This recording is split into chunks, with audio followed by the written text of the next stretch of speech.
Hello बच्चों, let's read the following question. If intensity of incident light is increased in photoelectric effect, then which of the following is true? अगर photoelectric effect में हम light का जो intensity है उसको increase कर दें तो कौन सा इनमें से ट्रू होगा? A, maximum kinetic energy of ejected electron will increase, ejected electron का मैक्सिमम काइनेटिक एनर्जी इंक्रीज करेगा.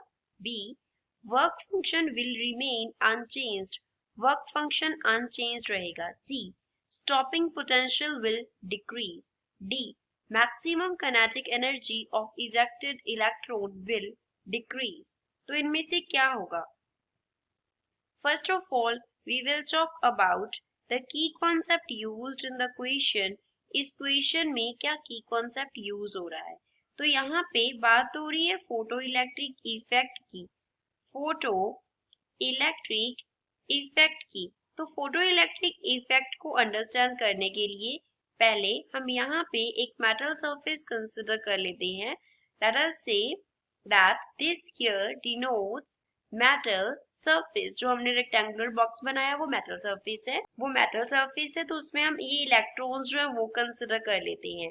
ई negative denotes electron. Now let us say कि इसके ऊपर फोटोन फॉल किया. क्या फॉल किया? फोटोन फॉल किया, जो इंसिडेंट फोटोन हम बोलते हैं. तो उसकी वजह से इलेक्ट्रॉन एनर्जी ऑब्जर्व करके क्या हो जाएगा? इजेक्ट हो जाएगा. इलेक्ट्रॉन यहाँ पे इजेक्ट हो जाएगा. एंड जब इलेक्ट्रॉन इजेक्ट हो रहा है तो इस इजेक्टेड इलेक्ट्रॉन को हम बोलते होते हैं photo electron. Photo electron. And इस इफेक्ट को क्या बोलते हैं? फोटो इलेक्ट्रिक इफेक्ट बोलते हैं. तो इस क्वेश्चन को सॉल्व करेंगे हम with the help of photoelectric equation. Photoelectric equation. According to Einstein's photoelectric equation, maximum kinetic energy जो होता है, maximum kinetic energy of emitted और ejected photoelectron वो किसके इक्वल होता है? That is equals to h nu minus phi naught होता है. एच न्यू होता है यहाँ पे इंसिडेंट फोटोन का एनर्जी, इंसिडेंट फोटोन एनर्जी. उसके पास कितना एनर्जी है? Phi naught here denotes work function for the metal surface. Work function को डिनोट करता है. So we can write the equation as maximum kinetic energy को हम के ई से जैसे इक्वेशन में डिनोट किया है तो ई के लिखेंगे H nu minus phi naught होता है H nu naught. Nu naught जो है वो डिनोट करता है थ्रेशोल्ड फ्रीक्वेंसी को, थ्रेशोल्ड फ्रीक्वेंसी को डिनोट करता है. अब थ्रेशोल्ड फ्रीक्वेंसी एंड एच क्या है? प्लैंक्स कांस्टेंट है, we know that.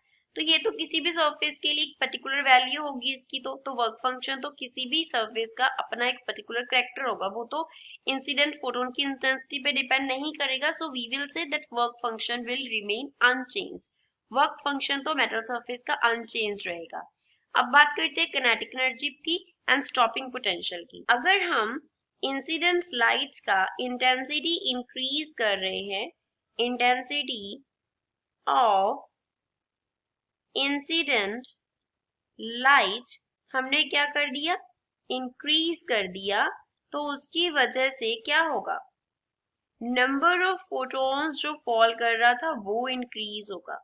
Number of photons जो फॉल कर रहे थे, falling on metal surface will increase. Intensity के इंक्रीज होने पे नंबर ऑफ फोटॉन्स इंक्रीज होता है, लेकिन उनका जो फ्रीक्वेंसी है वो इंक्रीज नहीं होता. फ्रीक्वेंसी तो क्या रहता है? सेम रहता है. तो अगर फ्रीक्वेंसी न्यू चेंज नहीं होगा तो किनेटिक एनर्जी में भी कोई चेंज नहीं होगा. तो हम क्या बोलेंगे? that maximum kinetic energy of ejected electron will remain same. It will not increase or decrease. Now we talk about the stopping potential. Again हमने क्या इक्वेशन लिखा? मैक्सिमम किनेटिक एनर्जी जो है उसके लिए हमने इक्वेशन लिखा H nu minus H nu not. तो अब यहाँ पे जो मैक्सिमम किनेटिक एनर्जी है वो E इंटू वी नॉट किसकी? इसकी इक्वल होगी. एंड ये इक्वल है H nu minus H nu not के.